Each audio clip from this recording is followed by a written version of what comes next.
आसमान में एटमी मिसाइल से धमाका, समुद्र में परमाणु पोसाइडन टॉर्पीडो लॉन्च।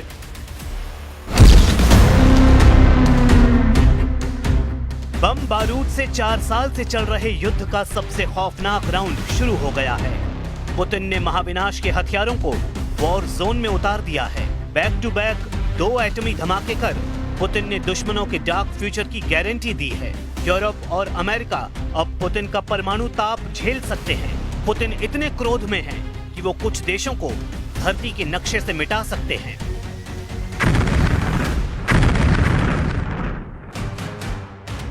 ये है एटमी टॉर्पीडो पोसाइडन। ये है पुतिन का नया परमाणु हथियार। ये है दुनिया दहलाने वाला एटमी लड़ाका। ये है ट्रंप का कलेजा कंपा देने वाला धमाका। परमाणु हथियारों की टेस्टिंग का तूफानी दौर शुरू हो गया है।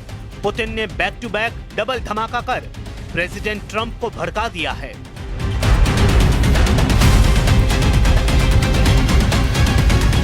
पुतिन की परमाणु चुनौती को कबूल करते हुए ट्रंप ने ऐलान किया है कि अमेरिका दुनिया में सबसे ज्यादा और विनाशकारी एटमी जखीरा जुटाना शुरू कर चुका है। मतलब ये कि अब अमेरिका रूस में एटमी टकराव को कोई टाल नहीं सकता है। ये दुनिया सबसे विनाशकारी युद्ध के कगार पर आ चुकी है। एटमी हथियारों की सनक का फाइनल राउंड पुतिन के 2 परमाणु परीक्षण से शुरू हो गया है। महज 8 दिन के अंदर पुतिन ने 2 परमाणु हथियारों के विस्फोट से दुनिया दहला दी है।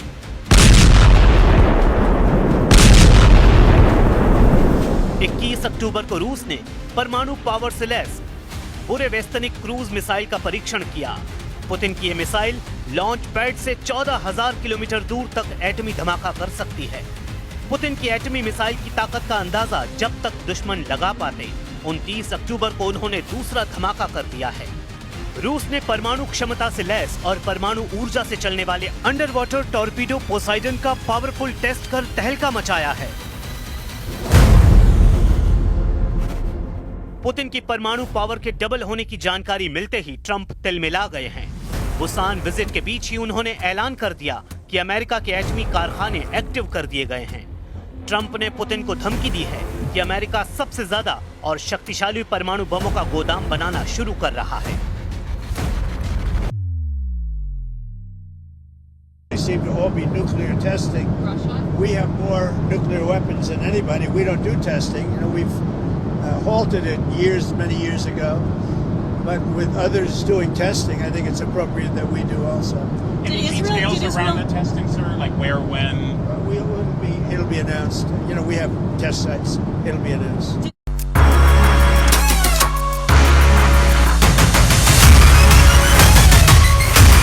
बीते कुछ दिनों से पुतिन ने अपने हर कदम से ट्रंप को चिढ़ाया है। पुतिन ने ट्रंप से यूक्रेन युद्ध पर किसी भी डील से साफ इनकार कर दिया है। शांति समझौता टलने के बाद से पुतिन लगातार ताकत दिखा रहे हैं। रूस के हथियारों की जंगी ट्रेलर देखकर ट्रंप का दिमाग बहुत ज्यादा गर्म हो गया है। रूस ने जिस टॉर्पीडो का टेस्ट किया है उसे पुतिन ने दुनिया का सबसे विध्वंसक न्यूक्लियर हथियार बताया है। यहाँ तक कि रूस की शैतान मिसाइल से भी ज्यादा विनाशकारी है पुतिन की torpedo. But that's not all. You should know, yesterday we conducted another test of another promising system.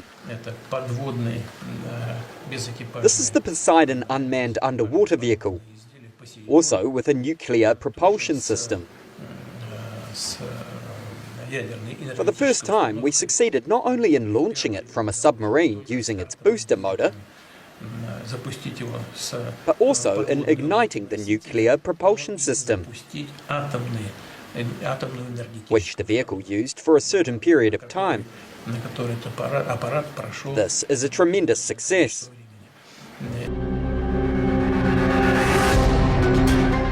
सबसे डरावनी बात यह है कि एक बार अगर पोसाइडन का ट्रिगर दब गया तो फिर सर्वनाश होने से कोई रोक नहीं सकता है।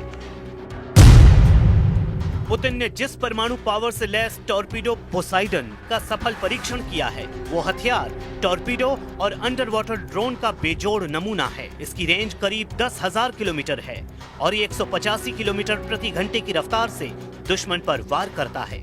पोसाइडन लगभग 20 मीटर लंबा, 1.8 मीटर व्यास वाला और 100 टन वजन का है। इसमें 2 मेगा टन का वॉरहेड हो सकता है। इसकी पावर इतनी ज्यादा है कि इसके विस्फोट से रेडियो एक्टिव लहरें बन सकती हैं, जिससे समुद्र किनारे के शहर रहने लायक नहीं बचते। पुतिन ने बताया कि पहली बार ये हथियार पनडुब्बी से लॉन्च किया गया।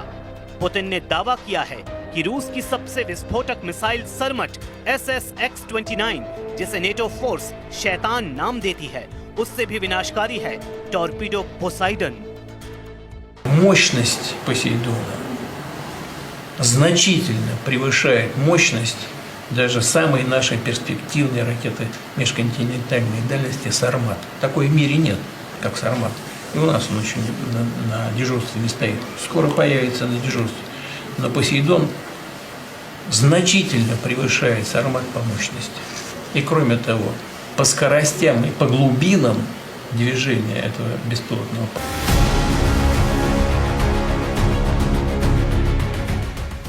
पुतिन ने रूस के नए एटमी हथियार को ग्रीक लड़ाकू पोसाइडन का नाम दिया है। पुतिन ने पोसाइडन अमेरिका और नेटो की विस्तारवादी नीतियों का जवाब तक कहा है। पुतिन ने पोसाइडन की सबसे अहम खूबी इसके हमले में लगने वाली टाइमिंग को बताया है। प्रेसिडेंट ने दावा किया है कि पोसाइडन से दुश्मन पर हमले के लिए महज कुछ मिनट या सेकंड का वक्त लगता है। Вы делаете то, что делают ваши боевые товарищи, наши бойцы, офицеры. Это важнейшее дело, которым занимается сейчас страна. Обеспечивают свою безопасность, безопасность наших людей на длительную перспективу. Но не менее важно то, что мы за решением вот этих важнейших текущих проблем все-таки не забываем и о совершенствовании и укреплении нашего стратегического потенциала. Тоже слышали наверняка, совсем недавно была испытана.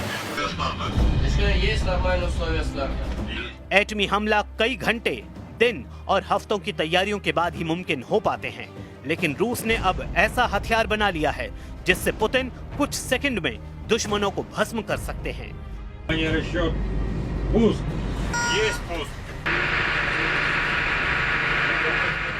पुतिन के लेटेस्ट परमाणु शिकारी किस हद तक बर्बादी मचा सकते हैं, उसे जानकर ही रूह कांप जाती है।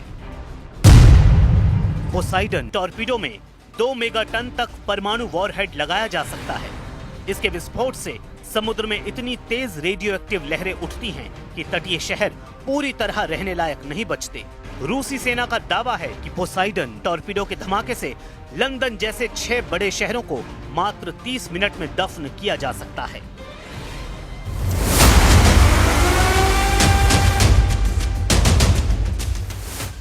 आसमान और समुद्र में परमाणु हथियारों का टेस्ट कर चुके पुतिन अभी रुकने के मूड में नहीं हैं। पुतिन ने अब अपना फोकस नेटो और यूरोप के देशों पर कर लिया है, जिनसे डायरेक्ट युद्ध में परमाणु टक्कर तय है। इसलिए पुतिन अपनी एटमी क्षमता को 2 गुना कर रहे हैं, जिसे देखते हुए अब प्रेसिडेंट ट्रंप भी एक्शन में आ गए हैं। ट्रंप ने पुतिन को 2 टूक जवाब देते हुए ऐलान किया है कि 30 साल बाद अमेरिका जिंदा एटमी बमों को एक्टिव करने जा रहा है। सुपर पावर के दुनिया के सबसे सीक्रेट हथियारों की साइट एरिया 51 को एक्टिव करने जा रहा है। ट्रूथ पर पोस्ट कर ट्रंप ने कहा कि अमेरिका के पास किसी भी देश की तुलना में सबसे ज्यादा परमाणु हथियार हैं। रूस दूसरे स्थान पर है और चीन काफी दूर तीसरे स्थान पर है, लेकिन 5 सालों में ये बराबरी पर पहुंच जाएंगे। दूसरे देशों के परीक्षण कार्यक्रमों को देखते हुए मैंने डिपार्टमेंट ऑफ वॉर को निर्देश दिया है कि वो हमारे परमाणु हथियारों का भी समान स्तर पर परीक्षण शुरू करें। ये प्रक्रिया तुरंत शुरू होगी।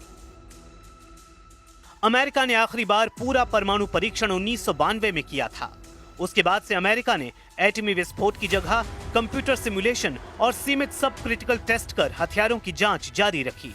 लेकिन अब ट्रंप ने फुल फोर्स में परमाणु बमों को बनाने और उनके टेस्ट के ऑर्डर दे दिए हैं। द हिल्स के मुताबिक ट्रंप ने पेंटागन के अधिकारियों से यूरेनियम 235 और प्लूटोनियम 239 का उत्पादन फिर से शुरू करने का निर्देश दिए गए हैं। वहीं नागासाकी एटॉमिक इंस्टीट्यूशन के मुताबिक अमेरिका के पास करीब 460 टन संवर्धित यूरेनियम है। अमेरिका इतने यूरेनियम से कम 16,000 एटमी वॉरहेड तैयार कर सकता है। इसी तरह अमेरिका के पास प्लूटोनियम करीब 68 टन है, जिससे कम से कम 5,000 एटमी वॉरहेड तैयार हो सकते हैं। इन दोनों को जोड़ा जाए तो अमेरिका के एटम बमों की गिनती 20,000 के पार पहुंच जाएगी। इसके बाद एक झटके में अमेरिका रूस से 5 गुना ज्यादा एटमी पावरफुल देश बन सकता है।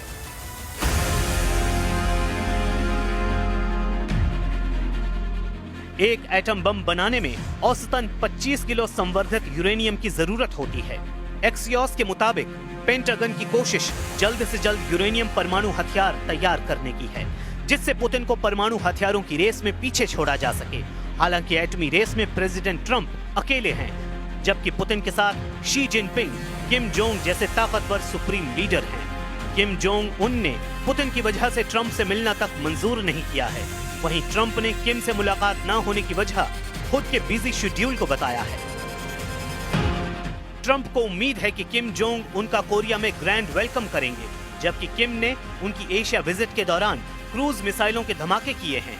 किम जोंग ने भी एटमी रेस में खुद के पीछे न रहने का ऐलान कर रखा है।